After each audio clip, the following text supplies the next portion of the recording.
Hello everyone. Welcome back to Be the Whole You. My name is Gullveig, and it is once again that time. Every couple weeks we take a look at the new moon and the full moon, and we combine astrology and tarot to get an insight as into how can we use these different lunar alignments to support our best intentions, our best and highest good, and overall fulfillment.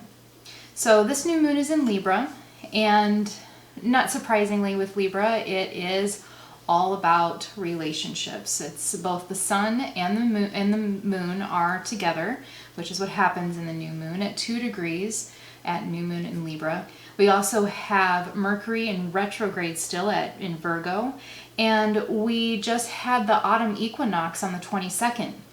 So this new moon is on September 25th, and the thing to know about both new moons and full moons is that they're kind of more or less like 3-day events. So like give or take about 3 days before and after, you might be feeling the effects of either a new moon or full moon, especially if it happens to be one that is really activating for your particular birth chart. So what I find very interesting is that we have this new moon in Libra, right? And that's the scales. And it's associated with the Justice card in the tarot. And then we just had the autumn equinox on the 22nd, 3 days before. And that is a time in which there is equal dark and light. And as we're going to take a look at the astrology here, we also find that Mercury in Virgo retrograde is all about going within, right? We're going into the dark recesses of our inner landscape to find the answers. And it's in Virgo. And Virgo, it rules over the digestive system as far as like our physical anatomy. There's a lot of different associations to astrology, and we in our physical anatomy also has associations to these different planets and these different signs. And Virgo rules over the intestines. So this is very much about integrating, digesting, assimilating information from within in order to be able to change how we relate to ourselves and others. This is a really powerful new moon. This is a great new moon to actualize dreams, aspirations. If you've been trying to make big changes in life, but it just kept kind of, hitting walls or feeling like you were trudging through mud, this might very well be a new moon where finally you have a breakthrough. Because we also have Uranus and the North Node that are together, and those are in Taurus. And so there is a shift also in the how we will see. The North Node is about dreams, aspirations, and goals. And Uranus is all about change. There will be a shift. There will be a shift of some sort. So I have some other things that I want to also bring up because of just some things that I channeled around, like some of the messages around it. But I want to see how the information that spontaneously came to me when I was looking at the star chart, I want to see how it relates to the tarot, see what stuff comes up. I'm always really like curious about that. So, all right. Even if you're watching this in a recording, I invite you to set an intention. Set an intention that you will receive whatever it is that you need most from this reading. The messages that are most pertinent to you and most important are the ones that will really resonate and hit home. And in alignment with that, I'm going to also set an intention is I'm going to call upon our divine highest self. Please allow us to receive the messages that would serve our best and highest good in relationship to how might we use this new moon in Libra to support our best and highest good.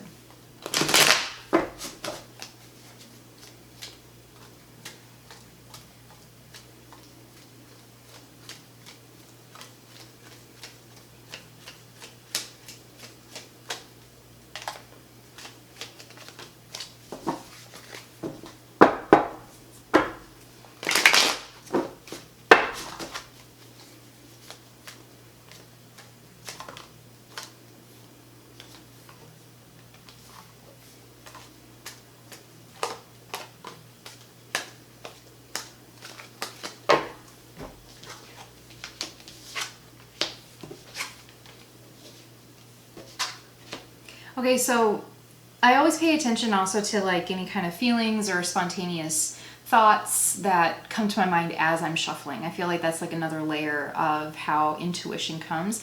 And I honestly felt like laughing as I'm shuffling these cards. And this isn't the first card in the spread, but when I started feeling that laughter, 2 cards popped out of the deck. And when I flipped them, I also got another sensation of like, I wanted to laugh. And we have the 4 of Cups reversed and the Devil reversed. Now these may not seem like very funny cards. I mean, the imagery of the devil can be kind of scary for some folks. But what the Devil card represents is addictions and self-limiting beliefs and perspectives. And the 2 individuals on the Devil card, they have the shackles on, but the joke is that, the not so funny joke if you're them, is that the shackles are on so loosely that they could slip them off whenever they want. But the devil has the illusion that they can't. That's the limiting belief, that they can't just like, okay, done with this and I'm done. So I think that I think there's going to be a big perspective shift, and I'm going to get into some of these other cards that very much validate this, and the astrology does too. That it will be like, and the 4 of Cups too reversed is like kind of like a woe is me kind of feeling, where it's 3 cups and this individual is reanalyzing. So it's first and foremost, this card is about reanalyzing and contemplating and questioning, but also there is it reversed, it can come into like a feeling of victimhood. And he's got this cup like being offered to him from the heavens, right? There's this hand coming down. It's like, oh, take this golden chalice. And he's like, nope, I'm just going to sit here and contemplate my navel. And so these 2 cards that came up, I think that will be a big perspective shift, that something will happen in the next, especially in the next 28 days, but probably in the next 2 weeks, that will be almost like an aha, like, oh, that's how I was standing in my way. Or this is how I'm relating to this situation or this person, and I can see how that's now having a ripple effect to where it's affecting these other areas of my life. It would be almost like an instantaneous backing up of a camera, where all of a sudden now you can see the edges of what you couldn't see. And so now the perspective gets bigger. We get to see the big picture. And it might be that we see a little bit of the mess, that there might be some mess in the periphery, and that needs to be cleaned up a little bit. So let's get into these other cards though. The very first card that came up, interesting enough, is the 2 of Cups reversed. And the 2 of Cups is about relationships. And Libra and the Sun, because they're both, when it's a new moon, they're both together. So they're at 2 degrees, 2 of Cups, in Libra. It's about relationships. So part of what we might see is a little bit of messiness in our relationships.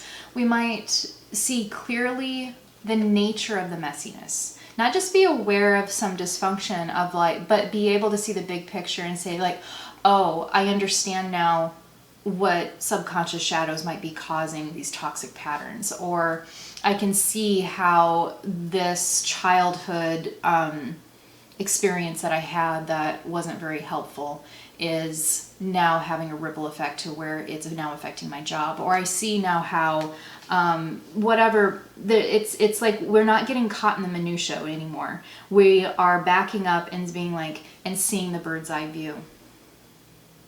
The next card that comes up is the 3 of Cups. And the 3 of Cups is about harmony and teamwork. And that is definitely our overarching energy around Libra. It is very possible that a friend or colleague, family member, or perhaps even the help of a therapist or a healing practitioner might be someone who is giving us the big picture perspective as to what is causing some of these unhelpful things that we might have been wrestling around for a while with some of our other relationships. When I say relationships too, I don't mean just intimate relationships. Typically, a lot of times when we say relationships, people automatically go to intimacy and love relationships. But what I mean by relationships is like any relationship. Friendships that, you know, haven't really felt right. Relationships with our jobs, our colleagues, coworkers, bosses, that have either been dysfunctional or there's not like fair reciprocation. Like anything of that nature might come up to the surface, and it might come up to the surface vicariously through a third party. And however, do not shoot the messenger, folks, because this person's a blessing. Even if they're coming in what seems like with a wrecking ball, that they really are coming in with a helpful message. If you're the person who is being called to be this kind of messenger, there's a couple of things that I might invite to contemplate. Mercury is in retrograde, so we do have to be careful with our communication.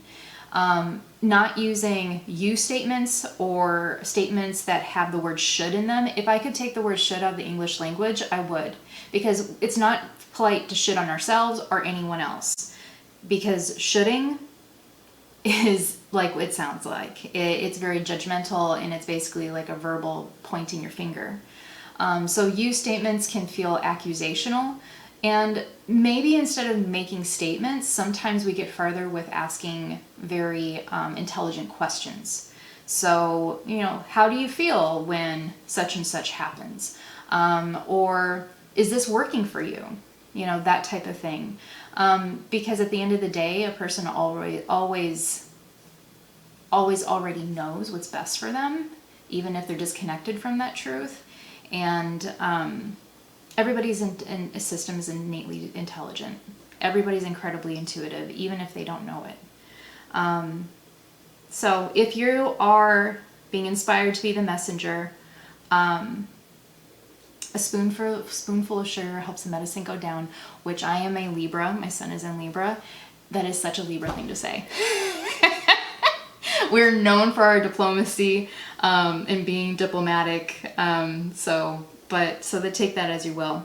What's really exciting too, folks, is the King of Pentacles. And what's really interesting is North Node, and it was Uranus, and the North Node is in Taurus. So here in the background, we have two bulls in the background. For some of us, this shift might be specifically in our livelihood and how we accumulate wealth, how we attract our right livelihood at the right time.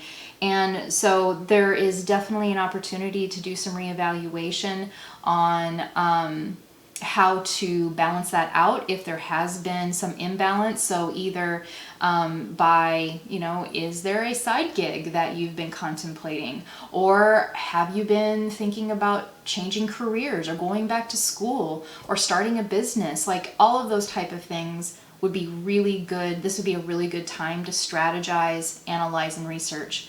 This is not necessarily the time to leap. Not quite. Just sit on it for like another week or two. If you have some really good ideas, Jupiter's in retrograde. So if you have some really good ideas and you're wanting to get it out there, it might be a good idea to just let it rest for a moment. Research it, jot it down, meditate on it, communicate with it, network, whatever it is that you want to do.